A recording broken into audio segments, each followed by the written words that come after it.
20 años. 20 años es una edad hermosa, llena de juventud. Así que hay horizontes que uno podría, ya que vimos la maqueta y todo lo que era el proyecto de iglesia, hay un horizonte maravilloso para la iglesia.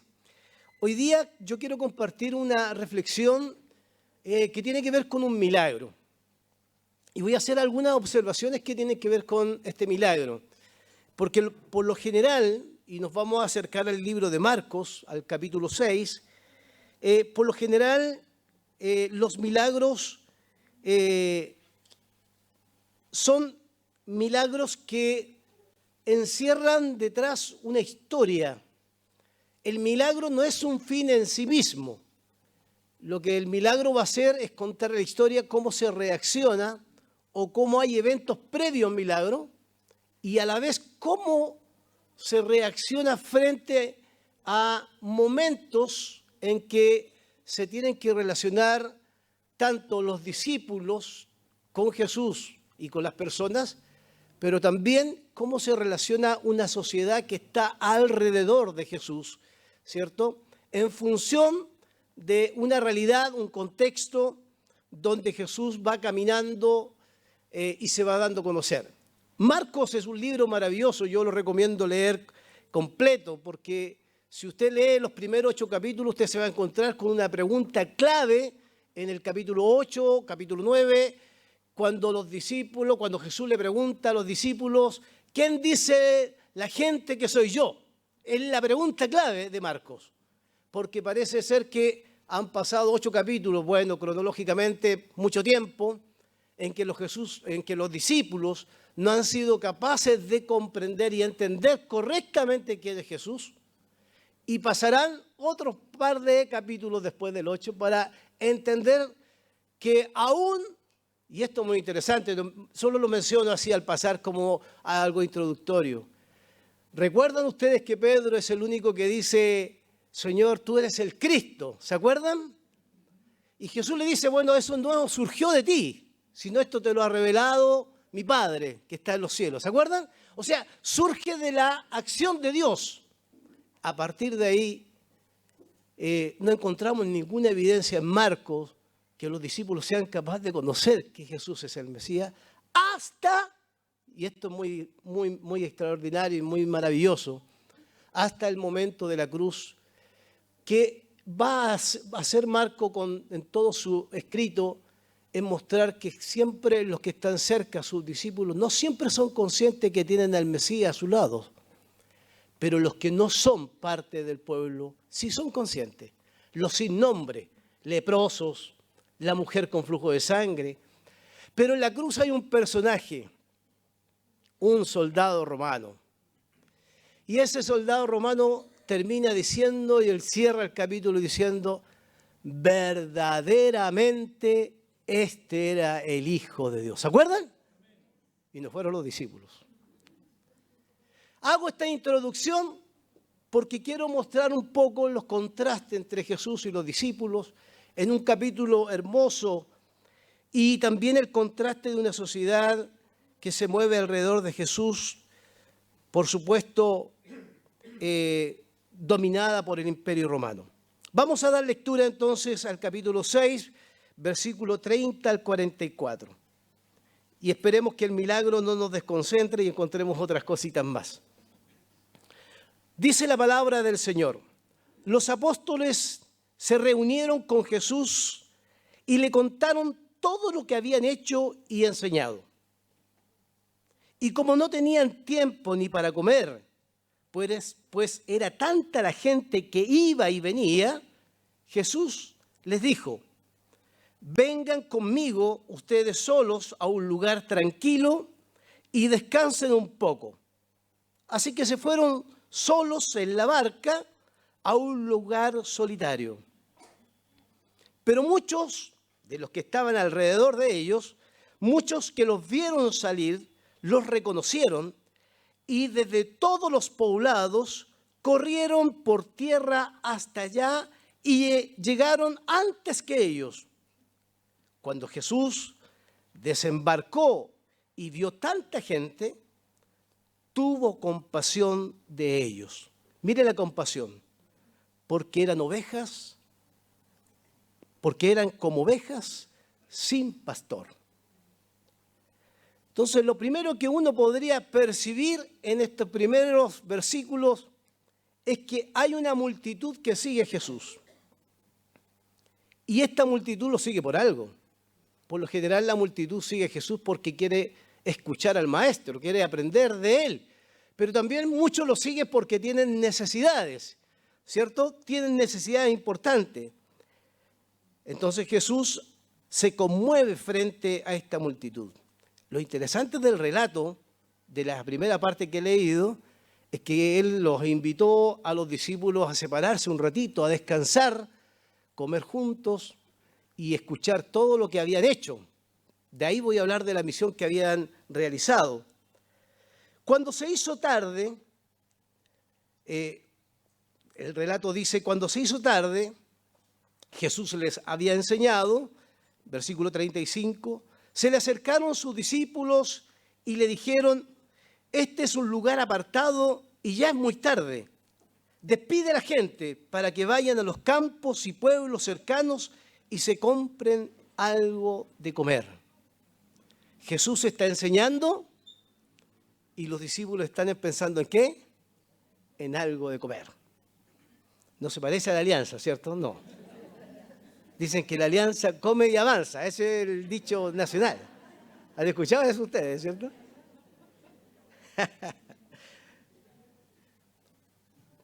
A veces eso es así, pero contribuye al reino de Dios. Entonces la preocupación de los discípulos provoca una respuesta un poco y una reacción de Jesús bastante fuerte. Denles ustedes mismos de comer, contestó Jesús. Vamos a ver cómo responden estos discípulos. Eso costaría el salario de 8 meses, objetaron. ¿Quieres que vayamos y gastemos todo ese dinero en pan para darles de comer? ¿Vale la pena alimentar a esta gente? ¿Nos gastaremos nuestro sueldo y nuestro dinero en esta muchedumbre que te sigue? Interesante eso.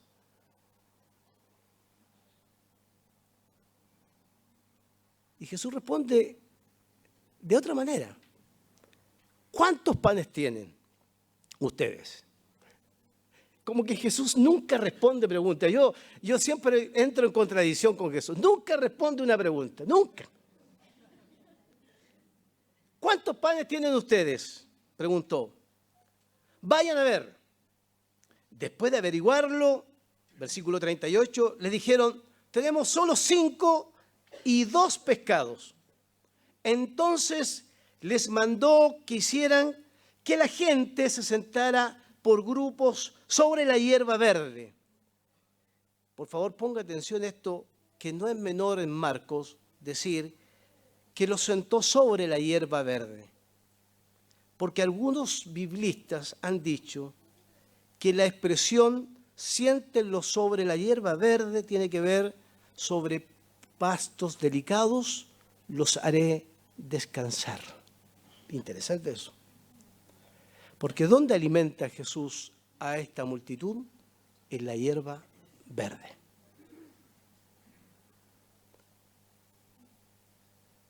Jesús tomó los 5 panes, una vez que se agruparon de 100 y 50, tomó los 5 panes y 2 pescados, y como buen judío miró al cielo, los bendijo, luego los partió los panes y los dio a los discípulos para que se los repartieran a la gente.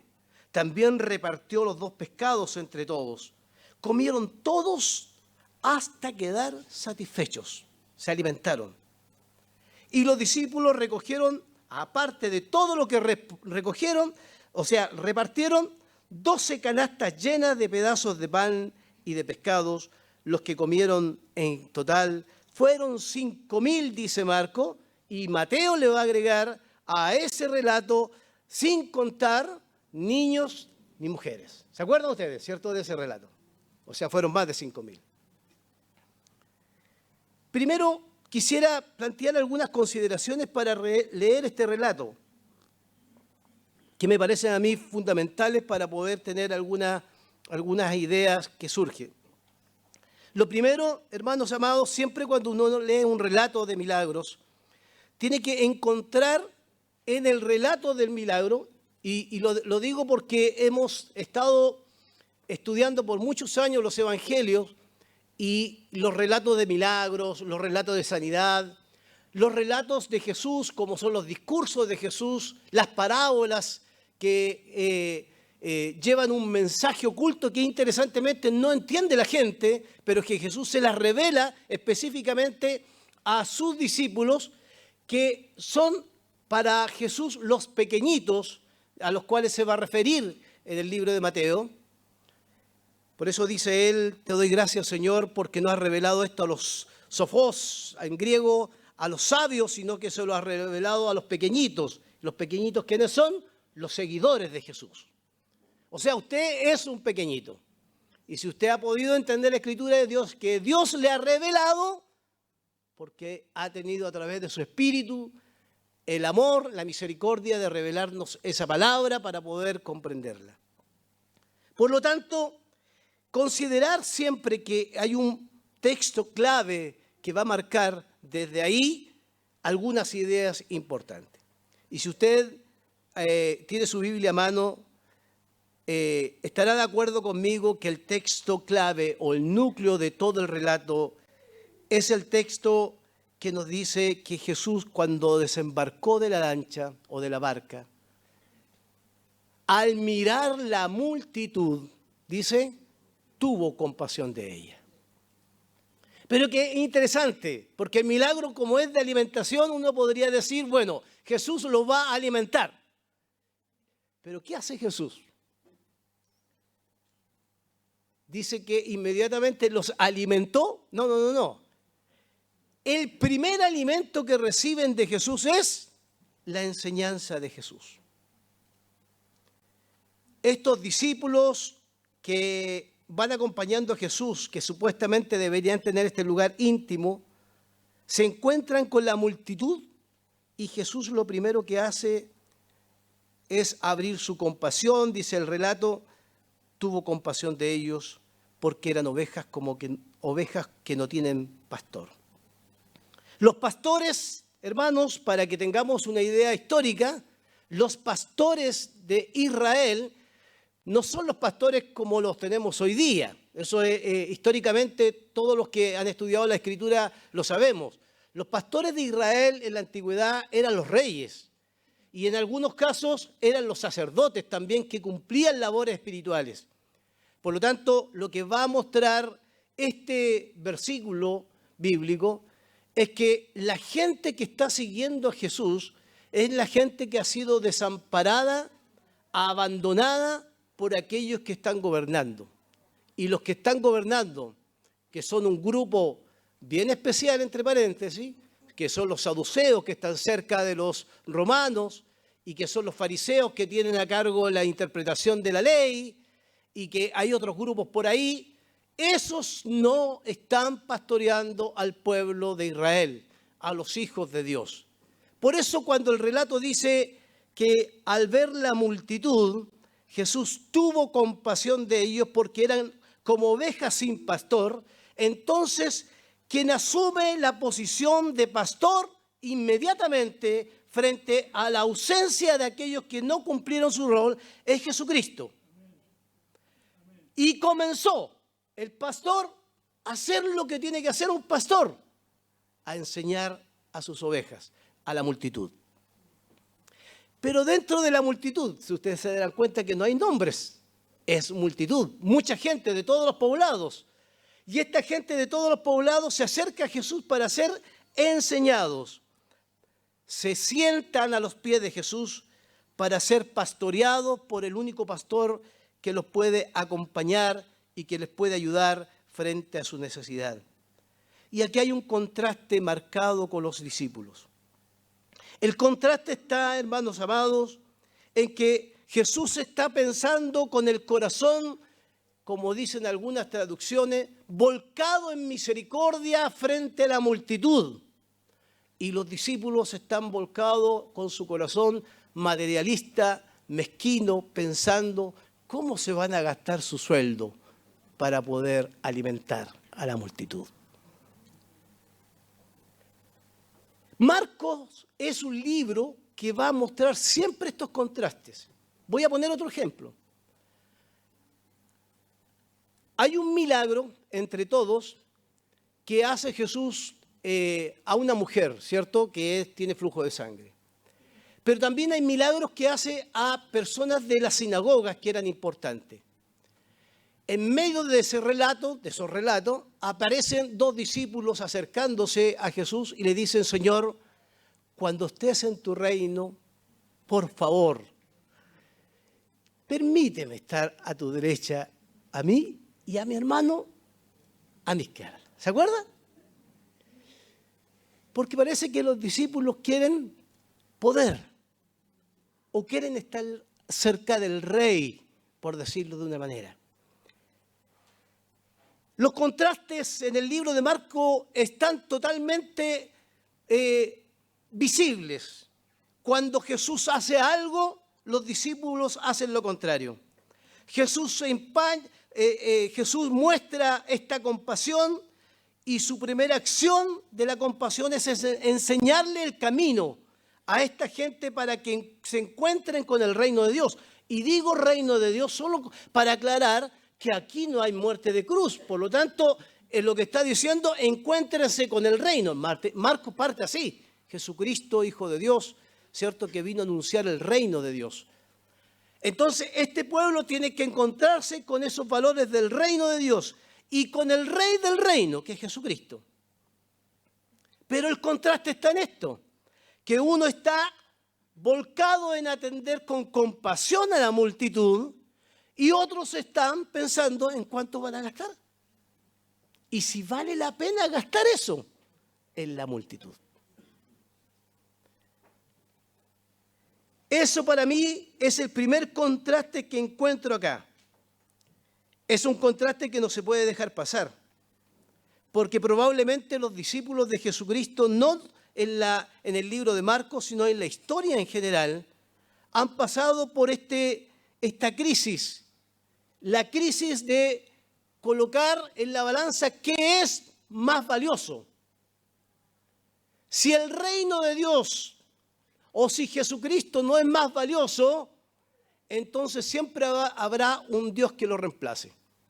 Sea el dinero, sea una actividad paralela a lo que es la vida eclesiástica, tal como decía mi hermana Tamara, será las actividades del mundo que nos saquen del servicio, o será cualquier otra cosa que nos distraiga y nos saque de la misión más importante, que es tener compasión también de las multitudes. Claro, lo que pasa es que nosotros cuando leemos Mateo estamos pensando en la gran comisión, que es ir y hacer discípulos. Pero Marcos fue el primer libro escrito, ¿cierto? En el año 50. Y Marcos está pensando que alrededor de Jesús hay personas sin nombre que necesitan tener y experimentar la compasión de Jesucristo. Hermanos amados, probablemente acá todos nos podemos conocer, tener el nombre, pero hay muchos que no tenemos idea cómo se llaman. Y necesitan a una iglesia que está de aniversario, que mira hacia el futuro con un horizonte, que va a construir un templo maravilloso, del cual yo no voy a perderme la inauguración, pero no puede pensar que el templo es un fin en sí mismo, ni el milagro es un fin en sí mismo, sino que tiene que pensar que a ese templo tienen que llegar los sin nombre. Y los sin nombre son las multitudes que no tienen un pastor. Y no podemos pensar, ¿cómo vamos a comprar 20 sillas más? ¿Para qué? Para que lleguen los que no tienen nombre, los leprosos. No. Compremos 50 sillas más, 100 sillas más, porque la iglesia tiene que estar abierta. ¿Para qué? Para que todos aquellos, como esta gran multitud, conozcan a Jesucristo como el pastor y el Señor de nuestras vidas. Ahí está el gran desafío. Entonces el contraste primero que quiero que ustedes no olviden es el contraste en colocar nuestras motivaciones en las cosas correctas, hermanos. Estos discípulos, uno los mira y dice, ¿pero cómo? Se juntaron con Jesús, dice el relato, versículo 30, para contarle todo lo que habían hecho. ¿Y qué habían hecho? Si usted lee el capítulo 6, se va a encontrar que fueron encomendados por Jesús de ir de dos en dos y visitaron aldeas y lugares, enseñaron, predicaron, hicieron milagros, expulsaron demonios, hicieron tantas cosas maravillosas. ¿Qué les pasó a los discípulos a la hora de pensar en la multitud? ¿Se cansaron? Probablemente sí. Y ahí voy a hablar de mi segundo contraste. El segundo contraste es, ya el Señor, vamos a pensar como los discípulos, ¿ya? Vamos a pensar como los discípulos.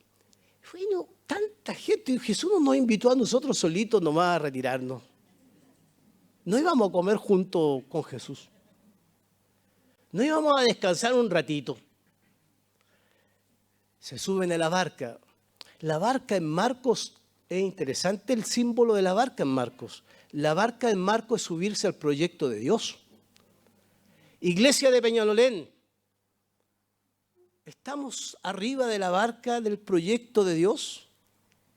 20 años en un proyecto de Dios. Yo lo creo, porque así ha sido bendecida esta iglesia. ¿Pero subiremos a otros a la barca? Pero vamos a retirarnos, vámonos a descansar, vámonos a un lugar apartado, estemos solitos juntos para que puedan ustedes contarme, síganme contando qué hicieron. Hicieron muchas cosas maravillosas. Es interesante, en el mismo relato de Marcos, capítulos después, no pudieron expulsar un demonio del hijo de un principal de la sinagoga. No pudieron los discípulos. Entonces los discípulos podrían haberse rebelado, Señor, pero queríamos estar solo contigo, queríamos comer, queríamos descansar. Pero tenemos la multitud y la IA se hizo tarde y no sabemos qué hacer, nos vamos a gastar el dinero. No. Jesús le dice, ¿qué tienen ustedes? Bueno, tenemos unos panes y unos peces por ahí. Ya.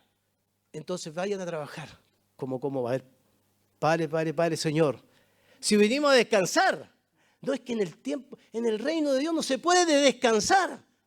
¿Sabe por qué no se puede descansar? Y no digo que no tengamos derecho a descansar. Estoy diciendo que tal como decía la hermana Tamara, y alguien más lo dijo, es que cada segundo, cada minuto, hay personas que parten sin Cristo, ¿cierto? Sin conocer al pastor de los pastores. Fíjese que los invitados al banquete son la gente, pero los invitados a comer en el retiro espiritual que iban a tener juntos, en silencio, en el grupito chico, eran los discípulos. Sin embargo, los discípulos ahora, ¿qué tienen que hacer? Buscar los panes, ¿cierto? Se encuentran con una segunda misión. La primera misión ya la mencioné, recorrer las aldeas. La segunda misión, alimentar a 5.000. Y repartían y no se acababa la comida. Pero querían descansar. Pero la misión de Jesús es atender a la multitud. Para Jesús la multitud es preciada. Las personas, la humanidad, el hombre, la mujer son importantes. El niño, el ser humano es importante para Jesús. Entonces, si hay que atender a la multitud, los invitados a comer van a tener que también comer con la multitud y a la vez tendrán que servir. Y ahí hay otro contraste, hermanos.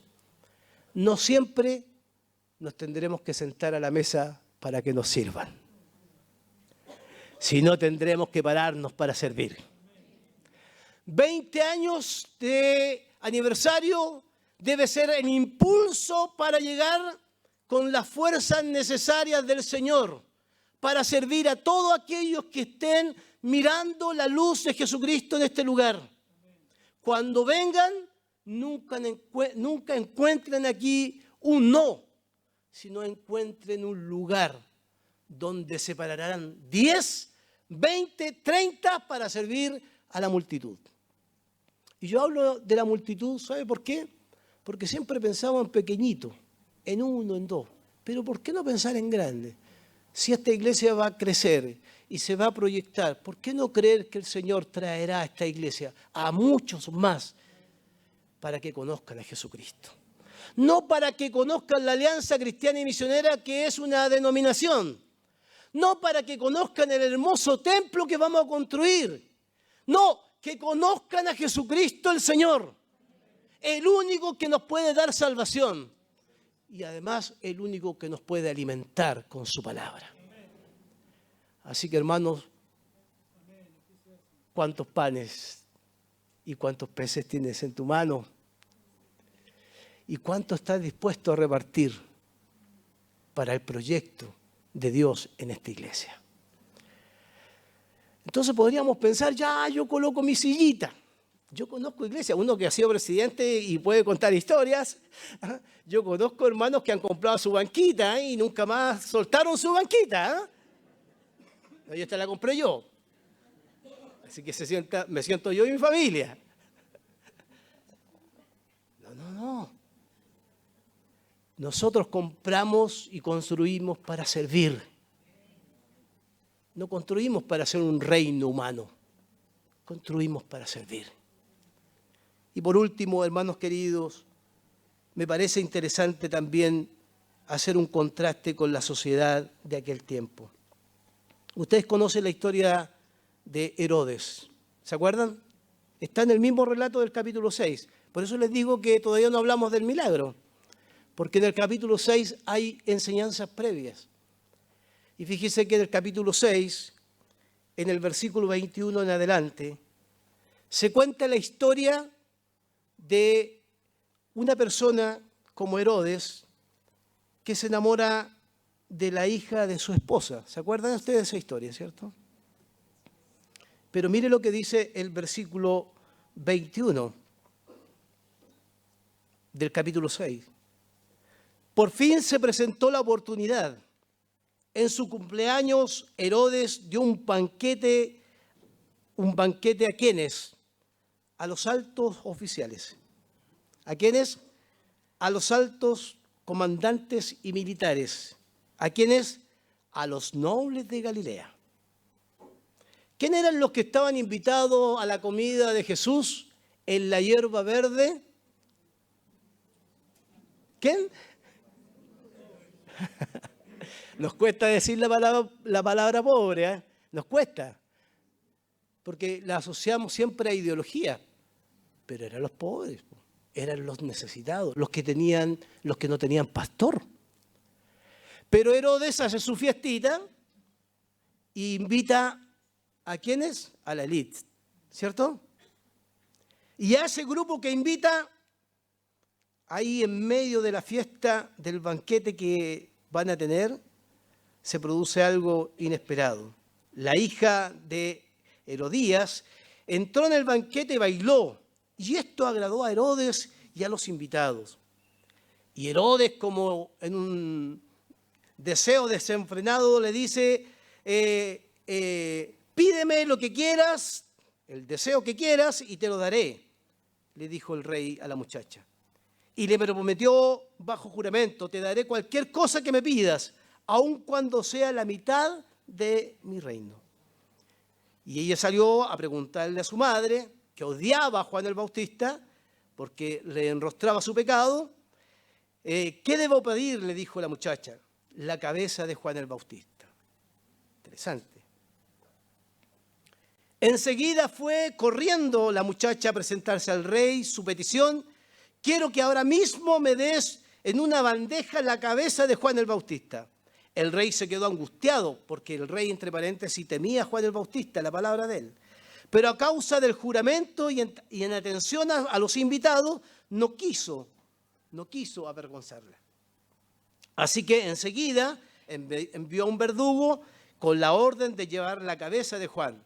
El hombre fue, decapitó a Juan en la cárcel y volvió con la cabeza en la bandeja. Se la entregó a la muchacha y ella se la dio a su madre. ¿Por qué quiero hacer un contraste entre estos dos. Uno es el banquete de Herodes para la élite y otro es el momento en que Jesús alimenta a los 5.000. Porque la alimentación de los 5.000, que es el milagro más extraordinario que uno encuentra en este relato, está para servir a aquellos que están necesitados. Pero el banquete de Herodes está para suplir un capricho. ¿Cuál era el capricho? ¿Cuál era el deseo? Porque hay una diferencia entre el deseo y la necesidad, ¿cierto? Todos sabemos eso. Aunque usted me dirá, pero pastor, hay un salmo que dice que el Señor cumplirá los deseos de nuestro corazón. Sí, yo lo sé. Pero cuando tienen que ver con la extensión del reino de Dios. Por eso el salmista decía, Señor, haz resplandecer tu rostro sobre mí para que sea conocido en la tierra tu camino, no mi reino, el camino de Dios. Es distinto. Entonces el banquete de Herodes se convierte en un banquete de muerte. Y el banquete o la comida de Jesús se convierte en una comida de vida. Porque siempre seremos invitados a la mesa para encontrarnos con aquel que nos alimenta para vida eterna. Pero hay banquetes peligrosos. Iglesia de Peñalolén, 20 años de celebración, hay que estar atentos, como dice Jesús, vigilantes, porque hay banquetes que son para muerte. Hay banquetes que nos ofrece la sociedad actual que nos sacan de la misión del Señor. Banquetes que distraen nuestro corazón, nuestra espiritualidad, nuestra consagración y nos colocan alejados de aquella obra que el Señor quiere hacer en nosotros. Por lo tanto, hay que estar atentos. Cuidado cuando cedemos a los banquetes que a veces nos sacan de nuestra relación con el Señor. Fíjense que yo siempre pienso en esto. Dejad los niños venir a mí, ¿cierto? Y no se los impidáis. ¿Se acuerdan de ese versículo?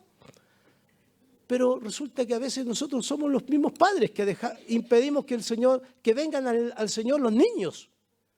Porque le hacemos panoramas paralelos a lo que la iglesia a veces tiene para ellos. Entonces hay banquetes peligrosos que se programan para alejarnos de la misión y de la obra del Señor. Permítanme terminar solamente con 3 conclusiones finales para desafiarlos como iglesia en este aniversario.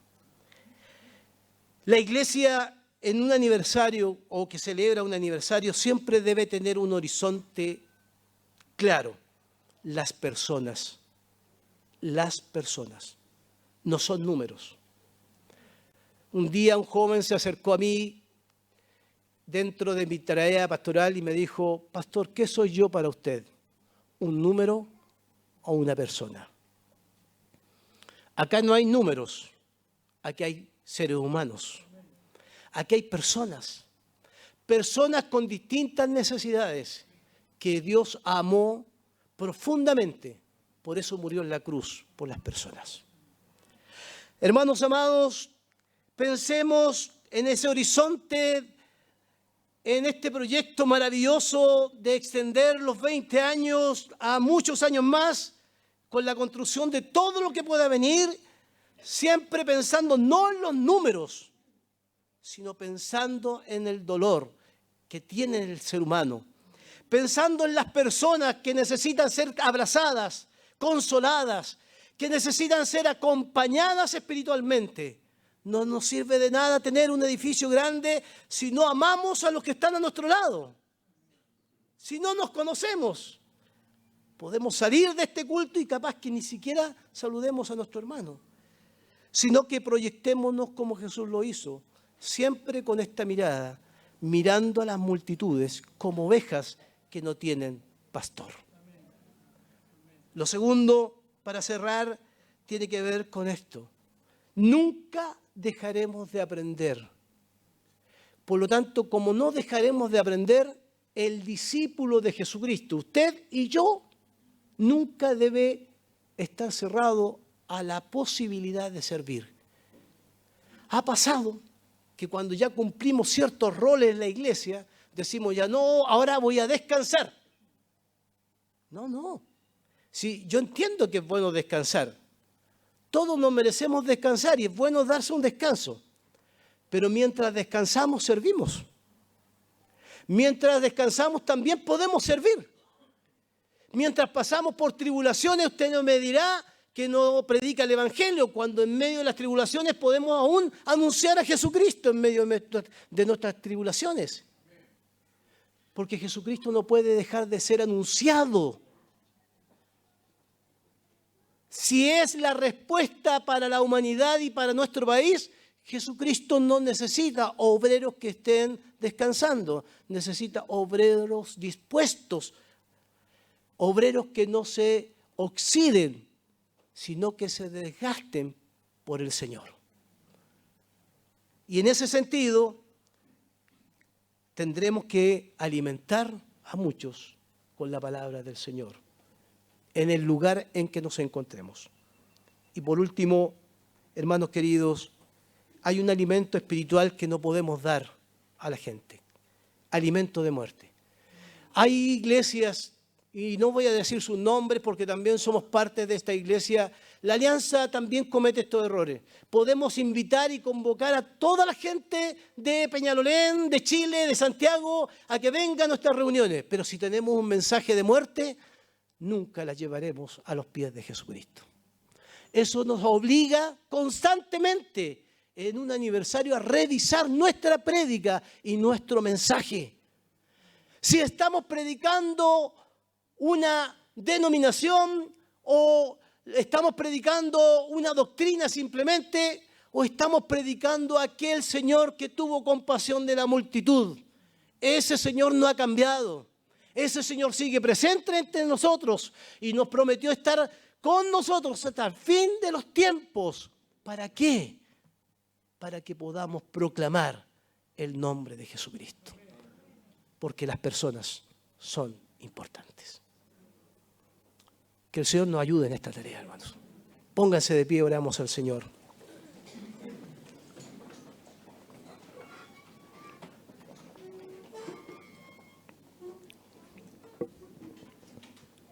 Señor, gracias por tu palabra y gracias porque aun cuando el milagro es importante en el relato que demuestra tu poder,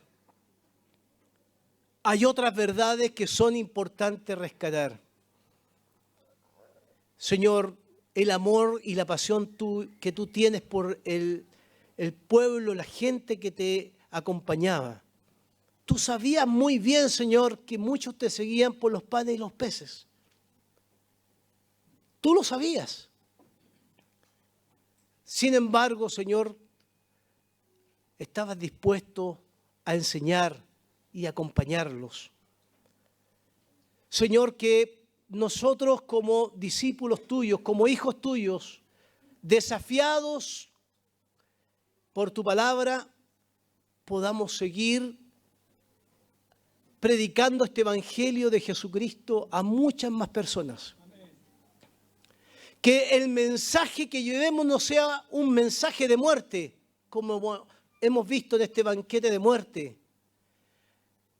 Que no sea un mensaje que clasifique a las personas por su condición social, sino que esté abierto para todos. Porque el evangelio es para todos. Señor, y que cuando nos desviemos de aquella palabra de verdad, de aquella palabra que nos conduce a la luz de Jesucristo, tus manos amorosas nos puedan volver a colocar en el camino correcto. Cuando nuestras fuerzas, Señor, se acaben y pareciera que ya no queremos hacer nada para ti, renuévalas, Señor, para que podamos servir a otros.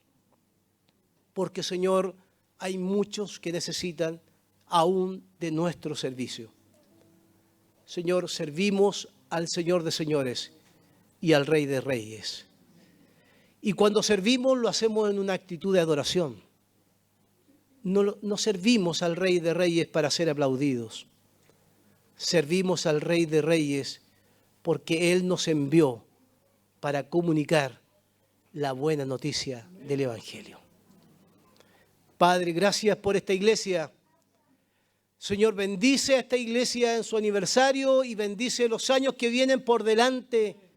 Señor, que los 5 panes y los 2 peces que tienen proyectado se multipliquen y puedan construir su templo, Señor, para que muchos más puedan venir a escuchar palabra de Jesucristo en este lugar.